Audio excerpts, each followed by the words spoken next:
In this video, we're going to talk about what is a function. So really all you need to know for this lesson is just how to look at a table, nothing really specific. All right, so first we'll talk about a relation. So a lot of times in life, we need to relate two things. So for example, in math class, I would need to keep track of each student and their current grade in class. So there's a relationship between the student's name and the grade they have in the class. And with the relation, you're kind of putting in some information like the student's name and you're getting out information, the student's grade. There's not really any strict rules about a relationship. You can make a relationship between anything, so you just got to make up rules as you go. But a function is a very special type of a relation.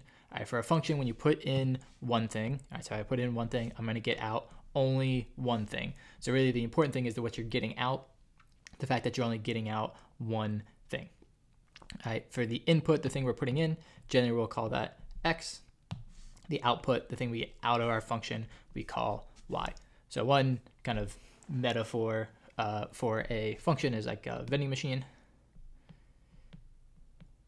A vending machine has different buttons. Each button is an input. And when you push that button, you only get out one thing. And you get out that specific drink that you pushed on the button. So the input is the touch of the button. The machine does some stuff, and the output is the drink that you get.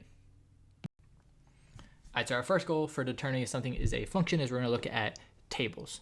So which of the following tables represents a function? So for each one, our x is our input, and our y is our output. So when I put in something, I should only get out one thing. So when I put in my x value 1, I only get out -1, and that's fine. When I put in my x value 2, I only get out the y value 2. That's fine. Put in 3, I only get out -3. That's fine. You can keep doing this. This one is yes. This one is a function. For each of these x values I put in, I only get out a single y value. For the next table in the middle here, is this one a function? Well, if I put in 1, I get out 1. If I put in 2, I get out 2. And now I'm putting in 1 again, which is actually the same thing I put in that first column. In this case, I get out 3. And this is exactly what I don't want to happen. I don't want to have an example where I put in 1 and get out 1, and also put in 1 and get out 3. And actually gets even worse because I could put in 1 and get out 5. So there's one input, 1, goes to multiple different outputs, and it's exactly what you don't want to happen in a function. So no, this one is not a function. It's actually the same for 2. If I put in 2, I can get 3 different answers out, 2, 4, and 6. So this one is not a function. What about the last one? When I put in 1, I get out 1. That's fine. Put in 2, I get out 2. And I put in 3, and I get out 1. All this, that's fine. So this example is here to show that I have all these different inputs. A lot of them are giving me out the same output. Like I had this repeated y, this 1 over and over again, this 2 over and over again. But it doesn't matter if the output's repeated.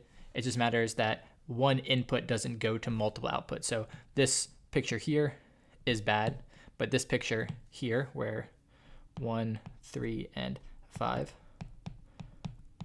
all go to 1 is fine, because these inputs, each one only has one output, even though a bunch of them are going to it. So this one, yes, this is a function.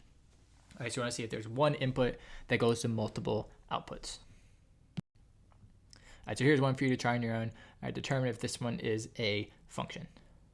So I'll show you the answer in 3, 2, 1. And the answer is it's not a function because the x value 2 could go to,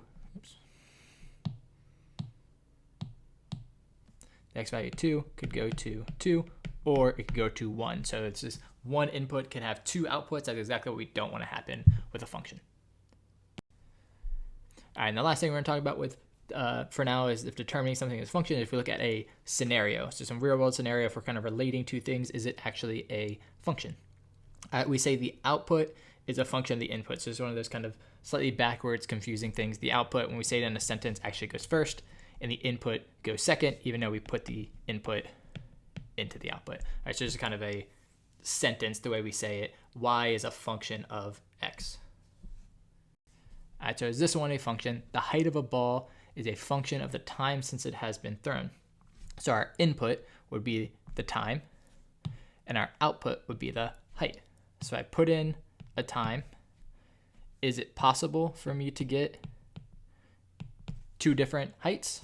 let's think about if I throw a ball and I think about 1 second after I throw it, the ball is kind of like, imagine like a picture, the ball is stuck in one spot. So if I have, after 1 second, the ball might be 2 feet high. After 3 seconds, the ball might be 5 feet high, but there's no way I could throw a ball and after 6 seconds, it'd be both 4 feet and 10 feet high. All right, that's not possible. It's not possible for a ball to have 2 different heights at the same time. So every single time, I'm only getting out 1 height. So this one, yes, this one is a function.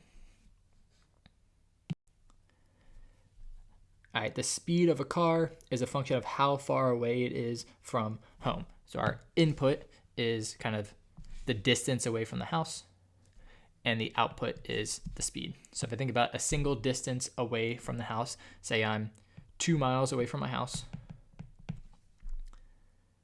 All right, is there only one speed of the car? Well, if you think about if you take a trip to the grocery store, on the way there, you might be going 20 miles per hour when you're 2 miles away from your house. But on the way back, when you're 2 miles away from your house, maybe you're going faster, maybe you're going 30 miles per hour. All right, so because you can be this distance away from your house multiple times, and I put in that one distance, I could get multiple speeds out. So no, this one is not a function. Now, if you reworded it slightly and said like how far away your car is from your house only when you're driving to the store, so if I'm only thinking one direction, then it would probably be a function because there's only one distance. Right? But for one distance, I could get multiple times. So this one is not a function. And then here's one for you to try on your own. All right, the price of gas is a function of time. Is that true or false? And I'll show you the answer in 3, 2, 1. And the answer is yes. All right, the price of gas is a function of time because I put in one time. There's only one price of gas.